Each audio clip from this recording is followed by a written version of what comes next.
Hello friend, CGPSC handwritten notes के YouTube channel में आप सभी का बहुत बहुत स्वागत है। चलिए, जैसा कि आप सभी को पता है कि हमारे चैनल के द्वारा भी डेडिकेटेड होकर छत्तीसगढ़ शिक्षक भर्ती, सहायक शिक्षक भर्ती और मंडी उप निरीक्षक तीनों को ध्यान में रखते हुए क्लासेस करवाई जा रही है। निःशुल्क क्लासेस आपको हमारे यूट्यूब के माध्यम से मिल रहे हैं। साथ में हम लोग इसका टॉपिक वाइज जैसा पैटर्न व्यापम में चल रहा है उस पैटर्न के अनुसार अपने व्हाट्सएप बैच में टेस्ट ले रहे हैं। ठीक है, तो आपको क्या करना है, अगर आप लोग अभी तक हमसे नहीं जुड़े तो ये हमारा नंबर आपको ऊपर स्क्रीन में दिखाई दे रहा है 75 83 86 44 61। इससे व्हाट्सएप में मैसेज करके आप हमारे बैच से जुड़ सकते हैं। चलेगा। हम अभी आप तक आप लोग को पता है कि अभी हम लोग हिंदी की क्लासेस कर रहे थे। 9 PM पे क्लासेस होती है हमारे यूट्यूब चैनल पे। हिंदी की क्लासेस कर रहे थे, लगभग 8-9 क्लास हो चुके हैं। साथ में भी हम लोग कंप्यूटर का भी स्टार्ट करें, क्योंकि एक साथ 2 सब्जेक्ट हम लोग लेके चलेंगे। अल्टरनेट क्लासेस चलते रहेगी दोनों की, क्योंकि ये जो कंप्यूटर का सिलेबस है ये आपके मंडी उप निरीक्षक में भी है और साथ में आपके सहायक शिक्षक में भी है, शिक्षक में, तीनों में आपको कॉमन है। कंप्यूटर का पढ़ना ही पड़ेगा। तीनों एग्जाम व्यापम ले रहे हैं, तो तीनों में सेम लेवल पे नए पैटर्न के अनुसार हम आपको एक बार क्लासेस करवाएंगे। ठीक है, तो अभी तक आप पढ़ लिए हैं तो साथ में रिवीजन करते जाइएगा। ठीक है, शुरू से लेकर हम लोग अंतिम तक सिलेबस कंप्लीट करेंगे इसका। ठीक है, चलिए स्टार्ट करते हैं। सबसे पहले आज का टॉपिक रहेगा हमारा कंप्यूटर का जो पहला वाला टॉपिक है सिलेबस की। अगर हम लोग बात करें तो आपके पास सिलेबस होगा तो उसको निकाल लीजिएगा।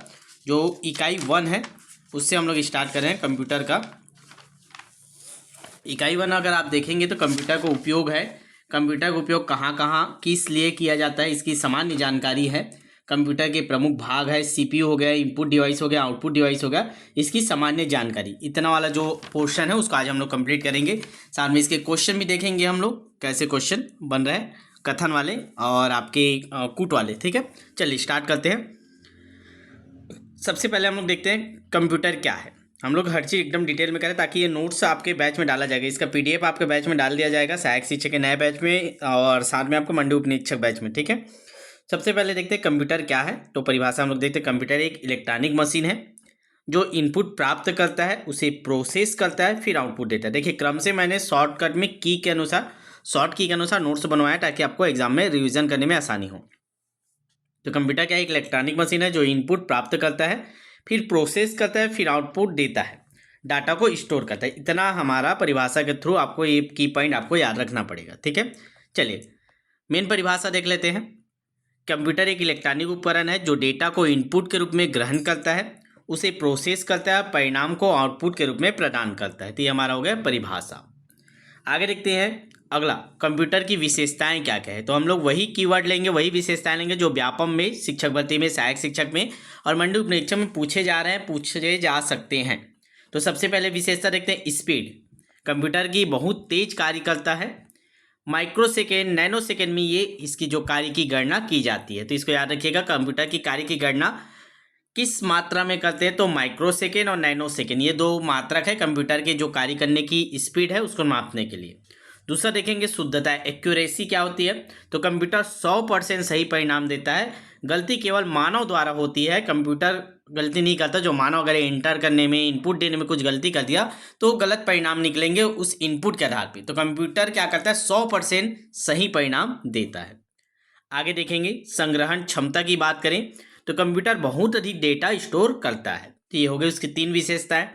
आगे देखते जाते हैं चौथा विशेषता की बात करें, बहुउद्देशीय, एक साथ कई काम कर सकता है। आप देखेंगे अलग अलग टैब खुलता है, आप इसमें किसी को डाउनलोड के लिए कमांड दे दिए, उसके बाद भी आप इसमें एडिट कर रहे हैं और साथ में इसमें आप लोग कुछ और चीज़ें कर सकते हैं। तो ऐसे बहुत सारे मल्टीटास्किंग कार्य एक साथ ये कंप्यूटर करता है, इसलिए बहुउद्देशीय शब्द इसके लिए उपयोग किया जाता है। तो ये चौथा हमारा विशेषता होगा, बहुउद्देशीय।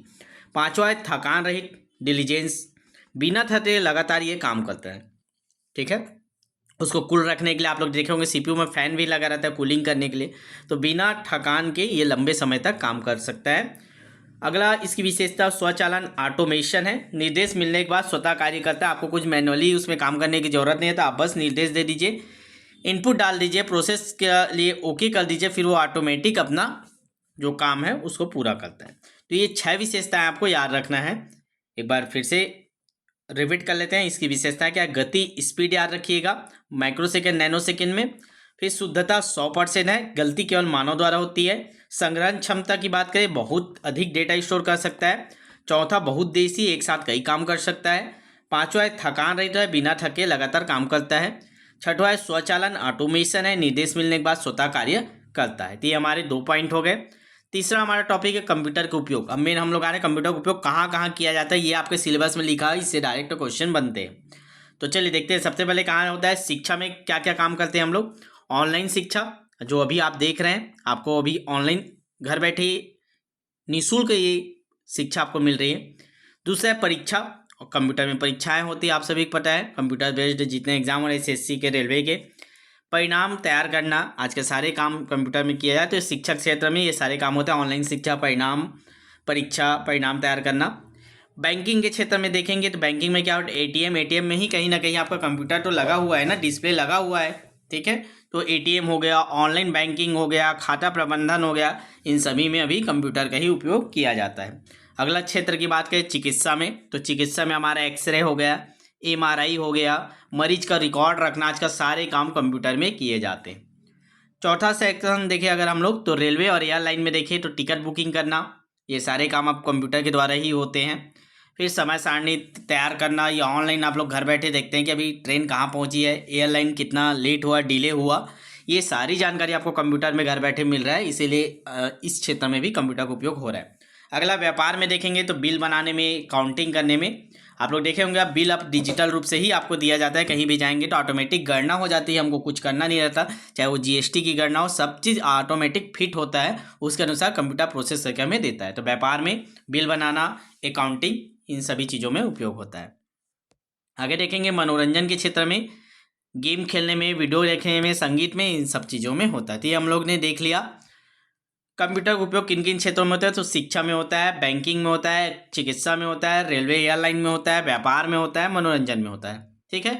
चलिएगा अब आगे बढ़ रहे हैं हम लोग, कंप्यूटर के प्रमुख भाग देखेंगे। हम लोग टू द पॉइंट कर रहे हैं, जो जो आपके सिलेबस में उसको हम लोग क्लियर करें। फिर आगे हम लोग क्वेश्चन भी देखेंगे, अभी कथन कारण वाले क्वेश्चन देखेंगे, और स्टेटमेंट 1 2 3 वाले क्वेश्चन देखेंगे, कि डेमो आपको यहाँ पे दिखाया जाएगा किस प्रकार के क्वेश्चन आते हैं, बाकी आपके बैच में करवाया जाएगा। एक बार नंबर नोट कर लीजिए, जिन लोग भी नए होंगे, इसका पीडीएफ चाहिए, साथ में पूरा टॉपिक वाइज टेस्ट चाहिए, कंप्लीट तैयारी करना होगा, तो इसमें मैसेज कर दीजिए 75 83 86 44 61। तो कंप्यूटर के प्रमुख भाग देखते हैं। तो कंप्यूटर मुख्यतः 5 भागों में बटा होता है। सबसे पहले इनपुट यूनिट, दूसरा है आउटपुट यूनिट, तीसरा है सीपीयू, चौथा है मेमोरी यूनिट, पांचवा है स्टोरेज यूनिट, और आपके ये पांचवा डबल हो गया। तो 5 हिस्सों में ये बटा हुआ है, ठीक है। Input unit, output unit, CPU, memory unit, storage unit, ठीक। अब एक एक करके इसको आगे बाद में डिटेल में पढ़ेंगे। तो हमारा अगला था सीपीयू। सीपीयू के बारे में हमको पढ़ना था, क्योंकि मानव का कंप्यूटर का मस्तिष्क कहा जाता है। जैसे मानव का मस्तिष्क होता है ब्रेन, उसी प्रकार कंप्यूटर का मस्तिष्क किसको बोला जाता है, सीपीयू को बोला जाता है। ये पहले बहुत क्वेश्चन पूछा जाता था बेसिक लेवल पे, कंप्यूटर का मस्तिष्क किसे कहा जाता है, तो सीपीयू को कहा जाता है। कंट्रोल प्रोसेसिंग यूनिट, ठीक, फुल फॉर्म भी याद रखिएगा। चलिएगा आगे देखते हैं एएलयू। अब इसके मुख्य भाग देखते हैं। तो सीपीयू के कितने मुख्य भाग होते हैं, 3, एक एक करके देखते हैं। सबसे पहले है एएलयू, एरिथमेटिक लॉजिक यूनिट। अब ये क्या, इसका क्या काम है, मतलब हम लोग सीपीयू देख रहे हैं, सीपीयू 3 हिस्सों में बटा रहता है, एएलयू, ठीक है, फिर सीयू और एमयू, ठीक है। ये तीनों यूनिट आपको याद रखना है सीपीयू के अंदर, मतलब ये बड़ा सा पोर्शन हो गया सीपीयू, इसके अंदर 3 खंड रहते हैं, एक एएलयू रहता है, दूसरा आपका सीयू रहता है, तीसरा एमयू रहता है, ठीक है। Arithmetic logic unit, control unit, memory unit, ठीक। तो पहला देखते हैं एएलयू, अरिथमेटिक लॉजिक यूनिट। इसके कार्य क्या है, ये जोड़ में इसका प्रयोग होता है, घटाव में प्रयोग होता है, गुणा में प्रयोग होता है, भाग में प्रयोग होता है, तुलना में प्रयोग होता है। तो अरिथमेटिक लॉजिक यूनिट का क्या क्या काम है, जोड़, घटाव, गुणा, भाग, ये तुलना, ये सारे जो काम हम लोग गणित के संबंधित जो करते हैं, चाहे आपके एक्सेल सीट में हम लोग करते हैं, अटेंडेंस बनाना, बिल बनाना, तो इसमें जो भी चीज़ें हम लोग करते हैं वो कौन सा वाला हिस्सा करता है हमारा कंप्यूटर का, एएलयू वाला हिस्सा करता है। अगर इस हिस्से को निकाल देंगे तो ये हमारे जो गणितीय गणनाएं हैं वो नहीं हो पाएगी। तो याद रखिएगा एएलयू, अरिथमेटिक लॉजिक यूनिट, क्या क्या काम करता है, जोड़, घटाव, गुणा, भाग, तुलना, ठीक है। चलिए आगे देखेंगे सीयू, कंट्रोल यूनिट। ये क्या काम करता है, तो पूरे कंप्यूटर को नियंत्रित करता है, निर्देश देता है, सीयू कंट्रोल यूनिट। तो सीयू का याद रखिएगा, पूरे कंप्यूटर को नियंत्रित करने के लिए, कंट्रोल करने के लिए और उसको निर्देश देने के लिए कि आपको क्या काम करना है, इसके बाद क्या काम करना है, इसके बाद क्या काम करना है, ऐसे जो निर्देश होते हैं वो आपके कंट्रोल यूनिट के द्वारा दिया जाता है। तो बहुत ही इंपॉर्टेंट है ये भी कंट्रोल यूनिट, ठीक है। तीसरा हमारा देखेंगे मेमोरी यूनिट आता है, जिसका काम है डेटा को स्टोर करना। तो सीपीयू को मस्तिष्क कहा जाता है कि इसी से ही पूरा कंप्यूटर चलता है। इसके 3 हिस्से होते हैं, एएलयू जो गणितीय काम करता है, सीयू जो पूरा कंप्यूटर सिस्टम को नियंत्रित करता है, और तीसरा होता है मेमोरी यूनिट जो डेटा को स्टोर करके रखता है, चाहे वो आपकी इनपुट हो, चाहे वो आउटपुट हो, चाहे बीच के प्रोसेस वाले हिस्से हो, सारी चीज़ों को मेमोरी यूनिट में स्टोर करके रखा जाता है, ठीक है। तो ये हम लोग ने पढ़ लिया सीपीयू के बारे में, ठीक है, उसके मुख्य भागों के बारे में। चलिए अब आगे देखेंगे मेमोरी यूनिट हम लोग ने पढ़ा, तो मेमोरी को भी डिटेल में देख लेते हैं। मेमोरी भी 2 प्रकार के होते हैं, उसमें जो हम लोग ने मेमोरी पढ़ा, एमयू पढ़ा, मेमोरी यूनिट, वो 2 प्रकार के उसके अंदर मेमोरी लगा होता है।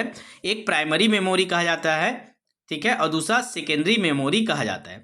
तो दोनों को हम लोग डिटेल में थोड़ा सा देख लेते हैं। सबसे पहले देखेंगे मेमोरी कितने प्रकार की होती है, तो आपको याद रखना है 2 प्रकार की होती है मेमोरी। एक प्राइमरी मेमोरी होता है, दूसरा आपका सेकेंडरी मेमोरी होता है। प्राइमरी मेमोरी की बात करें तो उसको एक और नाम से जाना जाता है, जिसको बोला जाता है रैम, ठीक है, रैंडम एक्सेस मेमोरी। मतलब कुछ भी चीज़ें हम लोग डालते हैं, कुछ भी चीज़ें गणना करते हैं, सबसे पहले वो रैम में जाती हैं। आप लोग ने मोबाइल चलाता है, मोबाइल में भी रैम होता है, आप लोग ने देखा होगा। जैसे आपने बहुत सारे टैब खोले हैं तो आप जो अलग अलग टैब आपको देखने को मिलता है खुला रहता है, वो रैम में स्टोर रहता है। हम लोग जैसे उसको क्लिक करते हैं, उसको हटा देते हैं तो हमारा रैम खाली हो जाता है, ठीक है। तो रैम का फुल फॉर्म याद रखिएगा, रैंडम एक्सेस मेमोरी।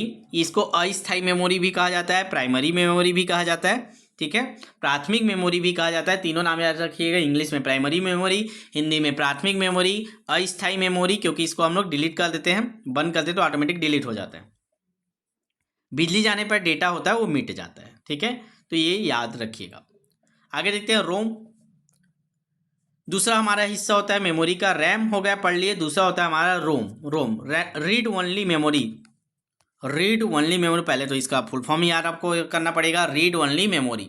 अब देखिए वो अस्थायी था, ये स्थायी रहेगा। जैसे हम लोग गाना वीडियो सब सेव करते हैं ना, तो वो रैम में नहीं जाता और रोम में जाता है। जब हम लोग किसी चीज़ को काम करते हैं तो रैम में काम करते हैं, लेकिन वो बाद में जब उसको सेव करते हैं तो रोम में सेव हो जाता है। तो रोम को किस किस नाम से जाना जाता है, तो स्थायी मेमोरी के नाम से इसको जाना जाता है। डेटा मिटता नहीं है, परमानेंट ये रहता है, ठीक है। अब अगला याद रखेंगे, रोम कितने प्रकार के होते हैं, तो 3 प्रकार के आपको याद रखना है, पी रोम, ईपी रोम, डबल ईपी रोम। ये तीनों नाम कई बार पूछा गया, रोम के प्रकार के अंतर्गत कौन कौन सा शामिल है करके कई बार ये क्वेश्चन पूछा गया है, तो इसको आपको अच्छे से याद रखना पड़ेगा। रोम के 3 प्रकार होते हैं, पहला पी रोम, दूसरा ईपी रोम, तीसरा है आपको डबल ईपी रोम, ठीक है। इसको डिटेल में हम लोग बाद में देखेंगे, अभी आप लोग बस इसका नाम याद रखिएगा, ठीक है। चलिए फिर अगला देखते हैं सेकेंडरी मेमोरी। पहले हम लोग ने देखा प्राथमिक मेमोरी 2 प्रकार के होते हैं, आपका रैम हो गया और रोम हो गया, ये 2 चीज़ें रहता है, ठीक है। अस्थायी इसमें से होता है, जो स्थायी रहता है वो इसमें से होता है, ये पढ़ लिया हम लोग पहला। दूसरा था हमारा सेकेंडरी मेमोरी, जो अलग से हम लोग लगाते हैं, ठीक है, जिसको आप निकाल सकते हैं, लगा सकते हैं, स्टोरेज क्षमता बढ़ा सकते हैं, ये आप कहते हैं सेकेंडरी मेमोरी में। उदाहरण की बात करें तो क्या क्या आता है, हार्ड डिस्क हो गया जो सीपीयू के अंदर लगाते हैं, पेन ड्राइव हो गया जो बाहर से हम लोग यूएसबी के थ्रू लगाते हैं, सीडी हो गया जो आप लोग देखे होंगे, सीडी ड्राइव, डीवीडी ड्राइव, ये पहले बहुत चलता था, अब पूरी तरह से बंद होने के कगार पे आ गया है। सीडी डीवीडी ड्राइव का उपयोग बहुत कम होता है। पहले आप किसी प्रिंटर को भी फंसाएंगे तो उसके लिए एक सीडी आता था, जिसको ड्राइवर बोला जाता था, तो उसको लगाने पर वो इंस्टॉल होता था। लेकिन अब ऑनलाइन आप डाउनलोड करके उसको इंस्टॉल कर सकते हैं, तो इसका भी प्रयोग बहुत कम हो गया है। पहले शादी का जो कैसेट बनता था उसको आपको सीडी डीवीडी फॉर्म में बनता था, वो भी अब बंद हो गया, अब पेन ड्राइव का यूज़ हो रहा है, ठीक है। धीरे से ये सीडी और डीवीडी भी, जो पहले रील वाले कैसेट आते थे ना, ठीक है, उस टाइप के ये भी अब बंद होने के कगार में, आपको देखने को नहीं मिलेगा। आज से 2-4 साल बाद आप देखेंगे सीडी जो सीडी और डीवीडी क्या होता है ये बच्चे नहीं जानते रहेंगे, ठीक है। ये भी अब लास्ट एंड में पहुंच चुका है, बहुत नाम अभी भी आपको देखने को नहीं मिलेगा, ठीक है। तो ये हमारा याद रखना है सेकेंडरी मेमोरी में क्या क्या चीज़ें आती हैं जो हम लोग बाहर से इंजेक्ट करते हैं। जैसे हार्ड डिस्क हो गया, ये भी बाहर से लगाते हैं, इसको भी चेंज कर सकते हैं हम लोग। 1 टेराबाइट 2 टेराबाइट अलग अलग स्टोरेज क्षमता के अनुसार हार्ड डिस्क आते हैं, वो अंदर में सीपीयू के अंदर में फिट होते हैं। फिर पेन ड्राइव हो गया, सीडी डीवीडी, मेमोरी कार्ड आप लोग ने देखा होगा, ठीक है। आजकल इसका भी प्रयोग बहुत कम हो रहा है, क्योंकि अब जो मोबाइल खरीद रहे हैं वो भी आप 256 GB का 512 MB का ले रहे हैं तो अलग से मेमोरी की ज़्यादा ज़रूरत नहीं पड़ रहा। पहले क्या करते थे 4 GB का 8 GB का आता था तो अब मेमोरी यूज़ ज़्यादा करते थे। ठीक है, तो समझ में आ गया सेकेंडरी मेमोरी जो हम लोग बाहर से यूज़ करते हैं। ठीक, आगे बढ़ेंगे। हमारा अगला पॉइंट है सिलेबस के अनुसार इनपुट डिवाइस। तो इनपुट डिवाइस को कंप्लीट करते हैं। देखिएगा, इनपुट डिवाइस वह उपकरण है जिससे डेटा कंप्यूटर में डाला जाता है। मतलब एक मुहानी बोल सकते हैं। जैसे आप जाते हैं मिल में धान पिसाने के लिए तो जो ऊपर में बना है तो उसमें आप लोग डालते हो, फिर वो मशीन में जाता है, फिर पिसा के चाहे चावल हो चाहे आटा निकलता है। तो जो मुहानी बना होता है उसका मुंह होता है ऊपर में डालने का, उसी प्रकार इनपुट डिवाइसेस होते हैं जिसके थ्रू हम लोग क्या करते हैं, डेटा को कंप्यूटर के अंदर डालते हैं प्रोसेस के लिए। ठीक है, तो इनपुट डिवाइस वह उपकरण है जिसमें डेटा कंप्यूटर में डाला जाता है। मुख्य क्या क्या है तो आपको याद रखना है, कीबोर्ड हो गया, माउस हो गया, माइक्रोफोन हो गया, ये भी इनपुट डिवाइस के अंतर्गत आता है क्योंकि हम लोग जो बोलते हैं उसको वो लेता है पहले, फिर प्रोसेस करके वो स्पीकर के थ्रू देता है या रिकॉर्ड करता है। स्कैनर हो गया, वेब कैम हो गया, लाइट पेन हो गया, जॉयस्टिक हो गया, टच स्क्रीन हो गया, बारकोड रीडर हो गया। रीडर की बात करें, रीडर मतलब जिससे हम लोग स्कैन करते हैं, बारकोड नहीं बोल, बारकोड आपका आउटपुट हो जाएगा, उसको हम लोग जो रीडर होता है वो इनपुट में है। जैसे हम लोग उसमें कैमरा को ऑन करते हैं, वो अंदर पहले प्रोसेस करता है फिर हमको दिखाता है इसके अंदर क्या है। ठीक है, OCR हो गया।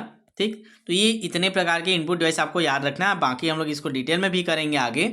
अभी हम लोग आज पहला इकाई कर रहे हैं तो उसमें बेसिक जानकारी है, उसको हम लोग कंप्लीट कर रहे हैं। तो इनपुट डिवाइस क्या क्या पढ़े हम लोग, कीबोर्ड हो गया, माउस हो गया, माइक्रोफोन हो गया, स्कैनर हो गया, वेब कैम हो गया, लाइट पेन हो गया, जॉयस्टिक हो गया, टच स्क्रीन हो गया, बारकोड रीडर हो गया, OCR हो गए। ठीक है, चलिए अब आगे देखेंगे हमारा अगला सिलेबस के अनुसार आउटपुट डिवाइस। अब आउटपुट डिवाइस क्या क्या उपयोग होते हैं तो देखिए, आउटपुट डिवाइस वह उपकरण है जिससे हमें परिणाम प्राप्त होते हैं, जिसको हम लोग क्या है देख के प्राप्त करते हैं या सुनकर प्राप्त करते हैं। दो प्रकार का होगा, या तो हम लोग देख के कान से मतलब देख के आँख से प्राप्त करेंगे या कान से सुन के प्राप्त करेंगे। दो ही प्रकार से हमें जानकारी मिलती है। ठीक है, तो इसको बाद में डिटेल में देखेंगे, देखकर सुनकर कौन कौन से। अभी हम लोग केवल एक लिस्ट देख रहे हैं मुख्य आउटपुट डिवाइस का। मॉनिटर हो गया जिसको हम लोग देख के प्राप्त करेंगे। प्रिंटर, ये भी हमको हार्ड कॉपी में मिल रहा है देख के। ठीक है, सॉफ्ट कॉपी आउटपुट बोलेगा तो मॉनिटर आएगा। मॉनिटर हम लोग केवल देखते हैं, उसको छू सकते हैं क्या, नहीं छू सकते। लेकिन प्रिंटर के द्वारा प्रिंट निकलता है उसको हम लोग छू भी सकते हैं, तो ये हार्ड कॉपी आउटपुट डिवाइस से आता है। ठीक है, इसको याद रखिएगा, ये नए प्रकार के वर्गीकरण है जो आपको अभी देखने को मिल सकता है। Soft copy output, hard copy output. तो सॉफ्ट कॉपी आउटपुट में आपका मॉनिटर आएगा, हार्ड कॉपी आउटपुट में आपके प्रिंटर आएंगे। ठीक, स्पीकर ये भी सॉफ्ट कॉपी आउटपुट के अंतर्गत आता है क्योंकि हम उसको केवल सुन सकते हैं, छू नहीं सकते। हेडफोन हो गया, प्रोजेक्टर हो गया, प्लॉटर हो गया। तो ये सारी चीज़ें मुख्य आउटपुट डिवाइस के अंतर्गत आता है, monitor, printer, speaker, headphone, projector, plotter. ठीक है, चलिए अब हम लोग देखते हैं प्रकार, कंप्यूटर प्रकार। ये सारी चीज़ों को अभी हम लोग कंप्यूटर प्रकार को अगले क्लास में डिटेल में करेंगे। अभी हम लोग केवल बेसिक चीज़ें देख रहे हैं पहले चैप्टर के अनुसार। मंडी उप निरीक्षक, सहायक शिक्षक, शिक्षक, तीनों के लिए है पूरी क्लास। ठीक है, ध्यान रखेंगे। कंप्यूटर के प्रकार देखते हैं तो सबसे पहले भाग हम लोग बांटेंगे इसको आकार के आधार पे। ठीक है, आकार के आधार पे हम लोग बांट रहे हैं। पहले है सबसे बड़ा, सबसे तेज और सबसे बड़े साइज का, उसको बोला जाता है सुपर कंप्यूटर। सबसे तेज कंप्यूटर इसको बोला जाता है। फिर दूसरा होता है मेन फ्रेम कंप्यूटर। ठीक है, ये सुपर कंप्यूटर से थोड़ा छोटा होता है, बड़े बड़े संस्थानों में उपयोग होता है। ठीक है, प्रयोगशालाओं में भी ये आपको देखने को मिलेगा। फिर अगला तीसरा होता है मिनी कंप्यूटर, जो मध्यम स्तर के कंप्यूटर होते हैं। और चौथा होता है माइक्रो कंप्यूटर, जो व्यक्तिगत उपयोग करते हैं, जो हमारे घर में होते हैं, माइक्रो कंप्यूटर के अंतर्गत आते हैं। तो ये चार प्रकार के आपको याद रखना है आकार के आधार पे। अच्छे से इसको नोट करिएगा, PDF जैसे मिलेगा आप लोग नोट्स बना लीजिएगा। तो कंप्यूटर के प्रकार के आधार पे हम लोग पढ़ रहे हैं। आकार के आधार पे super computer, mainframe computer, mini computer, micro computer. ये साइज के अनुसार डिक्रीजिंग ऑर्डर में जमे हुए। सबसे बड़ा है आपका सुपर कंप्यूटर, फिर उससे थोड़ा छोटा मेन फ्रेम, फिर उससे छोटा आकार का होता है मिनी कंप्यूटर, फिर उससे भी छोटा होता है माइक्रो कंप्यूटर, जिसको हम लोग घर में उपयोग करते थे। ये चार प्रकार के आकार के आधार पर आप कंप्यूटर को बांट सकते हैं। डिटेल में हम लोग आगे करेंगे। फिर हम लोग देखेंगे अगला प्रकार बांटने का जो तरीका है हमारा। पहला हम लोग ने देखा आकार के आधार पर, अब हम लोग कार्य के आधार पर बांट रहे हैं। कार्य के आधार पे तीन प्रकार के आपको देखने को मिलता है, तो ये फैक्ट याद रखिएगा। कंप्यूटर कार्य के आधार पे तीन प्रकार के होते हैं, analogue computer, digital computer, hybrid computer. जितने लोग भी तैयारी कर रहे हैं सहायक शिक्षक के, वो जरूर ये क्लासेस देखिएगा। क्रम से हम लोग स्टार्ट कर दिए हैं। अब अभी से क्लास आप करते रहेंगे तब जाकर आपका सिलेबस कंप्लीट होगा 2-4 महीने में, ठीक है। तो आपका डेट आ चुका है एग्ज़ाम का, तो फोकस करिए और तैयारी करिए और हर क्लास देखिए और बैच से प्रैक्टिस जरूर कीजिएगा, क्योंकि जितने भी अभी नए पैटर्न के अनुसार क्वेश्चन बने हम लोग नए क्वेश्चन नए पैटर्न के अनुसार अभी आपको करवा रहे हैं, ठीक है। एनालॉग कंप्यूटर हो गया, डिजिटल कंप्यूटर, हाइब्रिड कंप्यूटर, ठीक। डिटेल में इसको हम लोग बाद में पढ़ेंगे। डिजिटल मतलब आप लोग जो डिस्प्ले के थ्रू में देखते हैं, जैसे डिजिटल घड़ी भी आ रहा है अभी मोबाइल में जो आपको दिखाई देता है, डिजिटल कंप्यूटर का रूप होता है। एनालॉग मतलब आप लोग समझ सकते हैं जो स्पीडोमीटर हो गया, आप लोग देखें किलोमीटर नापने के लिए आजकल बाइक में लगा होता है, बाइक में डिस्प्ले वाला लगा रहता है, एनालॉग वाला रहता है जो किलोमीटर बताता है, ठीक है। एरो वाला ऐसे घूमता है, पेट्रोल का जो बताता है, ये सब एनालॉग कंप्यूटर के अंतर्गत उसका मैकेनिज्म में आता है। फिर हाइब्रिड जिसमें दोनों का मिला जुला रूप रहता है, ठीक। लास्ट टॉपिक है हमारे आज के जो सिलेबस है उसका, कंप्यूटर की कार्यप्रणाली। तो कंप्यूटर कार्य कैसे करता है, कार्यप्रणाली मतलब उसके कार्य करने का तरीका। तो आपको शुरू में ही मैं बता दिया, कंप्यूटर 3 चरणों में काम करता है। सबसे पहले इनपुट आप देंगे, फिर वो प्रोसेस करेगा, फिर आउटपुट करेगा। इसी को कई बार एग्जाम में पूछा गया है, IPO। आप लोग बोलेंगे ये तो सरल है सर, इनपुट प्रोसेस आउटपुट, तो इसको ऐसा पूछा जाता है IPO साइकिल किसे कहते हैं, या IPO का फुल फॉर्म बताइए। तो IPO का फुल फॉर्म होता है इनपुट प्रोसेस आउटपुट, ठीक है। इसे IPO साइकिल कहा जाता है। कंप्यूटर की कार्यप्रणाली IPO साइकिल के अनुसार चलती है, इनपुट प्रोसेस आउटपुट। तो ये इसको याद रखिएगा, अभी नए लेवल में इसको पूछा जा रहा है IPO साइकिल किसे कहते हैं, ठीक है। चलिए कुछ तथ्य इतने में से जो निकलेगा। कंप्यूटर का पिता किसे कहा जाता है, चार्ल्स बेबेज को कहा जाता है। पहला कंप्यूटर क्या था, ENIAC। जब हम लोग कंप्यूटर के प्रकार पढ़ेंगे तब उसमें आप लोग डिटेल में पढ़ेंगे, ठीक है। CPU का दिमाग किसे कहा जाता है, ALU को। हम लोग ने देखा, इसको क्वेश्चन को ध्यान रखिएगा ना, इंपॉर्टेंट है। कंप्यूटर का दिमाग आप लोग सब जानते हैं CPU, लेकिन अगर आपको पूछ दे CPU का दिमाग किसे कहा जाता है, नया लेवल का क्वेश्चन, CPU का दिमाग किसे कहा जाता है, तो ALU को कहा जाता है, क्योंकि वही गणितीय संक्रियाएं करता है, अरिथमेटिक क्रियाओं को करता है, ठीक है। रैम क्या है, एक अस्थायी मेमोरी है। रोम क्या है, एक स्थायी मेमोरी है। इनपुट प्रोसेस आउटपुट, ये आपकी कार्यप्रणाली है कंप्यूटर की, ठीक है। इतना चीजें आपको याद रखना है, ठीक। कुछ क्वेश्चन देख लेते हैं कथन कारण के अनुसार, कथन वाले, जैसे स्टेटमेंट वाले अभी जैसे आ रहे हैं उसी पैटर्न में चलिएगा। पहला क्वेश्चन आपके स्क्रीन पे है, लाइव चैट में आंसर दीजिएगा। कंप्यूटर एक इलेक्ट्रॉनिक मशीन है जो डेटा को प्रोसेस करता है, पहला स्टेटमेंट। दूसरा है, कंप्यूटर बिना निर्देश के स्वतः कार्य नहीं कर सकता, कंप्यूटर उपयोगकर्ता द्वारा किए गए निर्देशों के अनुसार कार्य करता है। चलिए चारों ऑप्शन आपकी स्क्रीन पे है, देख के बताइए क्या इसमें का सही है।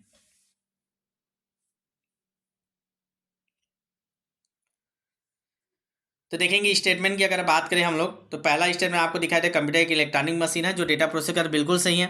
कंप्यूटर बिना निर्देश के स्वतः कार्य नहीं कर सकता, तो ये भी तो सही है, हमको उसको निर्देश देना पड़ता है। फिर ये कंप्यूटर उपयोगकर्ता द्वारा दिए गए निर्देशों के अनुसार कार्य करते हैं, तो तीनों सही। तो ऑप्शन नंबर डी हमारा सही होगा, 1, 2, 3। आप सभी को इस बार बताना चाहूँगा, हम लोग जो टेस्ट ले रहे हैं उसमें आपका जो आंसर के साथ इस बार डिस्क्रिप्शन भी आपको एक एक पैराग्राफ पूरा डिटेल में देखने को मिलेगा इस टाइप से। देखिए, कंप्यूटर एक इलेक्ट्रॉनिक मशीन है जो इनपुट लेकर प्रोसेस करता है, कंप्यूटर स्वतः कार्य नहीं करता, उसे निर्देश चाहिए होते हैं, इसलिए तीनों कथन सही हैं। तो आपको हर क्वेश्चन में इस बार व्याख्या हम लोग डाल रहे हैं टेस्ट में, जो बैच में होता है जरूर दिलाइएगा। सबसे बेहतर तैयारी का यही तरीका है, आप जो भी पढ़ रहे हैं उसका जिस लेवल पे जो एग्जाम पैटर्न में आ रहा है उसी लेवल के नए पैटर्न के अनुसार क्वेश्चन प्रैक्टिस करके आगे बढ़ना, ठीक है। चलिए दूसरा क्वेश्चन, कथन पहला, CPU को कंप्यूटर का मस्तिष्क कहा जाता है। CPU सभी प्रकार की गणना और नियंत्रण का कार्य करता है। CPU कंप्यूटर के सभी भागों को नियंत्रित करता है। चलिए बताइएगा, केवल 1, केवल 2, केवल 3, 1, 2, 3, कौन कौन सा इसमें का सही है। चलिए तो इसका आंसर क्या हो जाएगा, ऑप्शन नंबर डी, तीनों कथन हमारे सही हैं। डिस्क्रिप्शन देख लीजिए। CPU कंप्यूटर का मुख्य भाग होता है, या गणना नियंत्रण प्रोसेसिंग का कार्य करता है, इसलिए तीनों कथन सही हैं। चलिए अगला देखते हैं, रैम क्या है, अस्थायी मेमोरी होती है। कथन दूसरा है, बिजली जाने पर रैम का डाटा समाप्त हो जाता है। तीसरा कथन है, रैम को वोलेटाइल मेमोरी भी कहा जाता है। जब हम लोग डिटेल में पढ़ेंगे तो इसको भी हम लोग प्रयोग आपको बताएंगे। चलिए जल्दी से आंसर करिए। बिल्कुल तीनों कथन आपके सही हैं। डिस्क्रिप्शन देखिएगा, रैम एक अस्थायी मेमोरी है, बिजली बंद होने पर डेटा मिट जाती है, और जो डेटा मिट जाता है उसी को बोला जाता है वोलेटाइल मेमोरी, इसको याद कर लीजिएगा। वोलेटाइल मेमोरी किसे कहा जाता है? जिसका डेटा लाइट बंद होने पर मिट जाता है, डिलीट हो जाता है। ठीक है, तो ये हमारा सही आंसर हो जाएगा ऑप्शन नंबर डी। चलिए अगला क्वेश्चन देखते हैं। क्वेश्चन नंबर 4, कीबोर्ड एक इनपुट डिवाइस है, स्कैनर भी एक इनपुट डिवाइस है, माइक्रोफोन ध्वनि को इनपुट के रूप में कंप्यूटर में भेजता है। चलिए कथन आपके सामने है, देखिएगा। अभी मैसेज करके जुड़ जाइएगा व्हाट्सअप से। मैं शुरू से बोल रहा हूँ, जितने लोग भी तैयारी करें सहायक शिक्षक के, हम लोग केवल टाइपिंग का जो शुल्क है 1 टाइम लेते हैं। आज से लेकर जब तक पेपर नहीं होगा तब तक आपका बैच कंटिन्यू चलेगा। ठीक है, तो जल्दी जुड़िए, क्योंकि जितना जल्दी आप जुड़ेंगे उतना ही बेनिफिट होगा। विज्ञापन आने के बाद जुड़ेंगे तो भी आपको वही फीस लगेगा, लेकिन आपका बेनिफिट कम मिल पाएगा। तो जितना जल्दी जुड़ जाइए। ठीक है, आपको डेट तो आ ही गया है, पता है पेपर कब होना है। ठीक, चलिए इसका भी व्याख्या देख लेते हैं। आंसर तो डी आएगा। कीबोर्ड से डेटा इनपुट होता है, स्कैनर चित्र को इनपुट करता है, माइक्रोफोन आवाज़ को इनपुट करता है। ठीक, एक क्वेश्चन और देख लेते हैं, बाकी आपके बैच में करवा देंगे, ये देख लीजिएगा। ठीक है, आंसर भी आपको दिखाई दे रहा है। इसी प्रकार के हम लोग हर प्रकार के भी क्वेश्चन, जैसे कथन कारण वाले सभी लेवल पे क्वेश्चन आपको हम लोग कवर कर रहे हैं। ठीक है, तो आज की क्लास यहीं रखते हैं। 9 PM पे क्लास हो रही है, हिंदी के भी क्लासेस होंगे, दोनों को हम लोग साथ लेके चलेंगे। कंप्यूटर और हिंदी को पहले कंप्लीट कर लेते हैं। सहायक शिक्षक वाले ध्यान रखें, जितने कॉमन सिलेबस उसको हम लोग कंप्लीट कर लेते हैं। फिर अगर कुछ चेंजेस होते हैं सिलेबस में तो उसको हम लोग फिर फटाक से उस टाइम कवर कर लेंगे। ठीक है, तब तक हम लोग पूरा बाकी चीज़ों को कवर कर लेते हैं। डेली क्लासेस अब कोशिश रहती है हमारी हो। ठीक है, तो कोशिश किया करें, आप चैनल को सब्सक्राइब करके रखें ताकि आपको नोटिफिकेशन मिल जाए। अब बैच में आपको लिंक मिलता है तो आप जरूर उससे जुड़ा करें, और टेस्ट को आपको देना ही है। ठीक है, ये नंबर नोट कर लीजिएगा, 75 83 86 44 61। ठीक है, चलिए अगला सेशन में आगे की टॉपिक हम लोग कंप्लीट करेंगे।